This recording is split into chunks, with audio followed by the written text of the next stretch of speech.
Estamos en Teruel, en el encuentro La Piedra en el Charco, lo que me ha permitido compartir con varios poetas hispanoamericanos. Bueno, acá estoy con Andrés Neumann, que es argentino-español, que llegó a temprana edad con sus padres a radicarse a España. Y bueno, algo de eso te quiero preguntar, Andrés, porque tu narrativa habla mucho de Argentina, o sea, no has perdido como la doble nacionalidad. Mm. Pero también hay muchos libros tuyos que no necesariamente hablan de Argentina. De hecho, por ejemplo, tu último libro de cuentos, Alumbramiento, Mm. ahí hay narraciones que transcurren en otras ciudades. Sí, sí, por supuesto. Háblame de eso. ¿Qué ha significado para ti esto de radicarte definitivamente en España? Mm. Y si viajas o tienes una relación permanente con Argentina, que no me cabe duda que la tienes. Una relación permanente con Argentina tengo porque es una relación imaginaria, sentimental y construida a partir de la memoria, ¿no? O del olvido, porque uno a veces escribe porque olvidó y tiene que reconstruir, ¿no?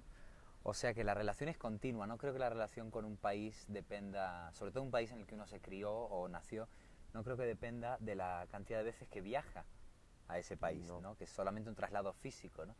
Pero imaginariamente hablando, yo siempre he estado conectado con Argentina. Además, por supuesto, algunas veces viajo y de hecho, bueno, el mes que viene voy a viajar, por ejemplo, ¿no?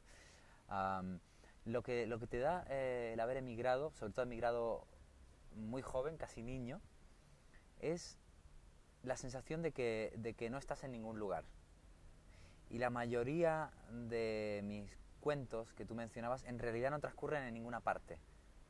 Podría ser cualquiera o ninguna. Una especie de zona de nadie en la que a mí me interesa estar o no estar, que es un lugar donde uno está no estando. Sí que es verdad que hay un par de novelas que hablan de Argentina, Bariloche y una vez Bariloche y Argentina, una vez Argentina. y forma parte, claro, del rompecabezas que todo emigrante necesita armar de un modo u otro para, para seguir preguntándose quién es. Pero no olvidemos que yo he sido educado por dos argentinos, mi familia es completamente argentina, de manera que sería imposible, incluso queriendo, desvincularme de Argentina. ¿Cómo sientes la poesía argentina? ¿Cuáles son los poetas argentinos La que a ti contemporánea, te... la actual o a lo largo del siglo A lo XX. largo del siglo XX? ¿Cuáles son tus poetas argentinos preferidos? Bueno, intentaré no dar una respuesta Central. estándar, ¿no? Quiero decir, podríamos hablar de Borges o de... Por cierto, creo que Borges es un poeta infravalorado en Latinoamérica. Creo que la prosa de Borges se ha comido la poesía de Borges. Hay quien piensa que la poesía de Borges es muy clásica, muy tradicional y por lo tanto menos arriesgada, pero precisamente el experimento que Borges hace con la tradición clásica es arriesgado y de hecho es políticamente incorrecto, ¿no? Porque no es la poesía que tiene más prestigio. Pero no es, por supuesto, Borges mi poeta favorito. A mí me gusta especialmente uno que en Argentina en este momento creo que no tiene demasiados partidarios, que es Roberto Juarroz, el autor de las poesías verticales. En Juarroz encuentro que hay un equilibrio entre lo mental, lo racional, lo especulativo, lo abstracto, todo esto que románticamente se le quita a la poesía, pero con un resultado de mucha emoción, de mucha reflexión sobre el tiempo, sobre el amor, sobre el miedo, sobre la muerte, de modo que encuentro que es un poeta emocionante e inteligente. Y reivindicar la inteligencia en la poesía también es políticamente incorrecto, ¿no? Porque en ese sentido seguimos viviendo un poco en el siglo XIX, ¿no? Parece como que la inteligencia fuese una gran virtud de la prosa, pero no pudiera ser de la poesía, ¿no? No confundir con el ingenio, ¿eh? Si no me refiero a hacerse el listo escribiendo poesía, ¿no? Pero la capacidad de abstracción de Roberto Juarroz, su capacidad de generar paradojas que te dejan perplejo, junto con una gran capacidad de imágenes y también, insisto, de emoción, para mí hacen de Roberto Juarroz un poeta completísimo. También me interesó mucho en una época Alejandra Pizarnik, o Pizarnik, nunca sé cómo se dice. Ah, la poesía argentina me gusta, sin embargo siempre he preferido la narrativa de la tradición argentina. Así que bueno, mencionemos eso. Bueno, ¿qué es la fuerza? ¿Qué es la fuerza que tiene Argentina? ¿Qué es la narrativa? Así como en Chile. Chile es un país de poetas extraordinarios. Extraordinarios, pero no así de narradores extraordinarios. A mí me gustan más los poetas chilenos que los argentinos, definitivamente. Si tuviera que hacer, quiero decir, estamos generalizando muy groseramente, pero si hiciera un catálogo de clásicos contemporáneos, me saldrían entre mis favoritos muchos más chilenos que argentinos, sin duda alguna. Y además muchos chilenos que han tenido una importancia, por ejemplo Huidobro acá en España, Neruda, que es un poeta universal. Sí. ¿Y cómo lo haces para...? Pero no son esos mis favoritos chilenos tampoco, como bien sabes, que tú y yo hemos hablado de esto. ¿Sí?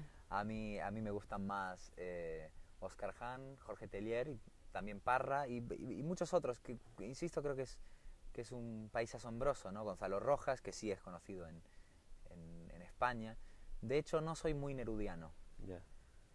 No me considero un amante de la poesía torrencial, ni tampoco un poco oracular, ¿no?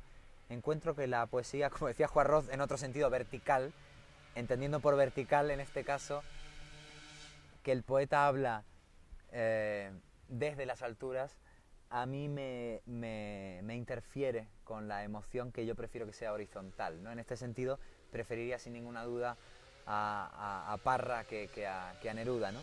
Y en cuanto a Huidobro, es difícil, fíjate, con Huidobro pasa una cosa rara. Creo que la historia de la literatura es una cosa y la historia de la poesía es otra. Para la historia de la literatura, Huidobro es imprescindible. Para estudiar las vanguardias en castellano, el creacionismo, el famoso arte poética, etc.